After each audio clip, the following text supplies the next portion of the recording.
Now we'll take a look at the EcoSchool's at-home activities for the marine topic.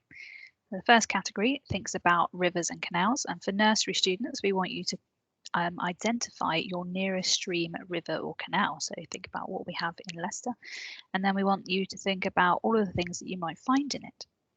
For primary students, we want you to think about how plastic waste ends up in the ocean and draw a diagram explaining how it can make its way there from Leicester.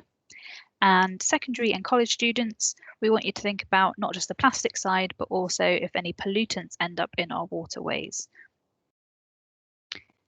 For seas and oceans, the nursery students, we want you to pick a favourite ocean creature and to create a sculpture of this using single-use plastics that you can find around your house. For primary students, we want you to internet research 5 reasons that the oceans are so important to human life. And for secondary and college students, we want you to think about what would happen if all the ice melted and sea levels rose. Then we want everyone to have a think about coral reefs. So for nursery students, that would be looking at all the colours and shapes that you can see, thinking about the animals and fish that might live there. And for primary students, we want you to create your own coral ecosystem of both the coral and creatures that are found in the habitat.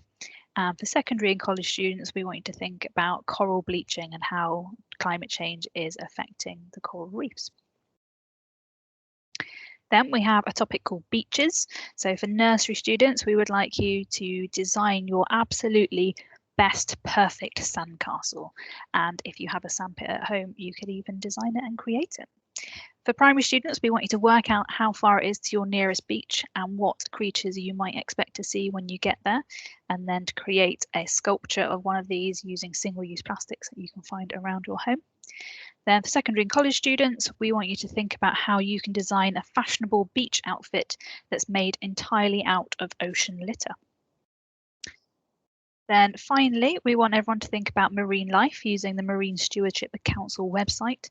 And for nursery students, that's about having a look at the sustainable seafood label that they have and seeing if you have any of those products around your house. For primary school students, we want you to have a look at one of their recipes and see if you could potentially cook that at home with an adult. And secondary and college students, we want you to do a bit more research around the label, what that really means, and then maybe you can return to school and find out if you're using those projects at school, and if you're not, try and convince them to start using them.